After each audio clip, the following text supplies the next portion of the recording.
Selamat pagi Bapak Ibu Saudara-saudara yang sama-sama dikasih oleh Tuhan. Salam sejahtera bagi kita sekalian.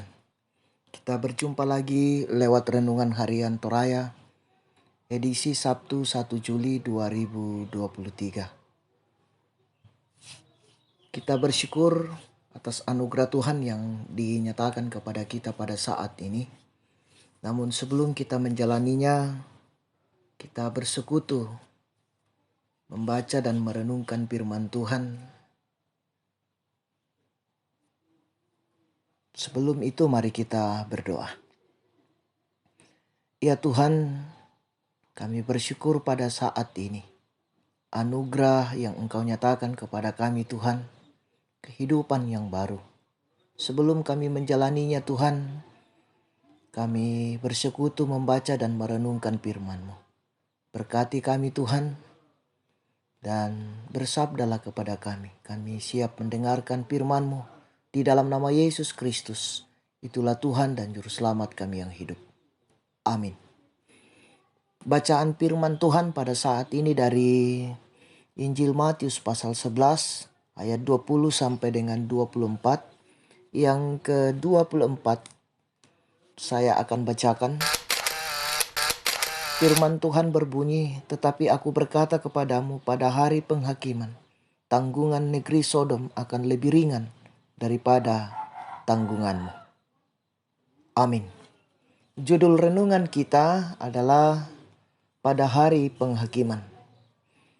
Saudara-saudara, pengajaran, nasihat, dan didikan akan menjadi emas bagi yang kepadanya itu ditujukan.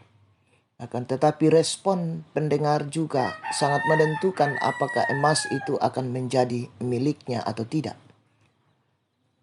Ketika membaca perikop ini kita menemukan sebentuk kemarahan yang meluap dalam kecaman yang disampaikan Kristus kepada 3 kota, Korazim, Betsaida, dan Kapernaum. Mereka akan celaka. Celaka yang dimaksud bukanlah celaka biasa karena terkait dengan ajaran Yesus tentang hari penghakiman. Mengapa? Karena mereka menolak untuk bertobat. Padahal mereka telah menyaksikan mujizat-mujizat dari Allah melalui Yesus Kristus. Sebagai perbandingan, Yesus menyebut 3 kota dalam perjanjian lama yang telah dihancurkan, Tirus, Sidom, dan Sodom. Tanggungan ketiga kota tersebut bahkan akan lebih ringan dibanding Korazim, Betsaida, dan Kapernaum, sebab mereka tidak menyaksikan perbuatan Allah melalui Kristus. Nah, saudara-saudara, apa yang bisa kita petik dari kecaman Yesus ini? Allah menghendaki pertobatan menyeluruh. Allah sudah menentukan kita untuk diselamatkan. Karena itulah Ia berinkarnasi melalui Yesus Kristus. Tetapi pertobatan yang menyeluruh harus dilakukan dan dijalani oleh manusia dalam merespon kasih Allah tersebut. Di balik kecaman yang keras itu tersimpul ajakan Juru Selamat yang begitu lembut dan penuh kasih seperti yang dikatakan di perikop selanjutnya.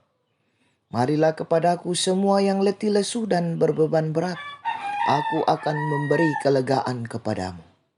Sesungguhnya Tuhan sudah mempersiapkan kita menyambut hari penghakiman dengan damai dan selamat. Bertobatlah. Amin firman Tuhan. Kita berdoa. Terima kasih Tuhan, kami telah mendengarkan firman-Mu di tengah-tengah persekutuan kami sebelum kami menjalani kehidupan yang Engkau anugerahkan kepada kami. Firman-Mu mengingatkan kepada kami untuk senantiasa hidup di dalam ketaatan dan kesetiaan, menyatakan kehidupan sebagai umat yang percaya kepadamu. Allah Bapa dalam sorga, pada saat ini Tuhan kami menyerahkan seluruh kehidupan kami. Engkau bersama-sama dengan kami dalam tanggung jawab dan pekerjaan serta rencana hidup kami hari ini. Biarlah ya Tuhan kami mampu menyelesaikannya, kami mampu mengerjakannya, dan memberikan hasil yang terbaik di tengah-tengah kehidupan sebagai umat yang percaya kepadamu. Berikan hikmat dan kesehatan dan berkati kami Tuhan. Allah Bapa di dalam sorga, kami serahkan seluruh kehidupan kami ke dalam tangan pengasihan. Di dalam nama Yesus Kristus, itulah Tuhan dan Juru Selamat kami yang hidup. Amin. Selamat beraktivitas, Tuhan Yesus memberkati.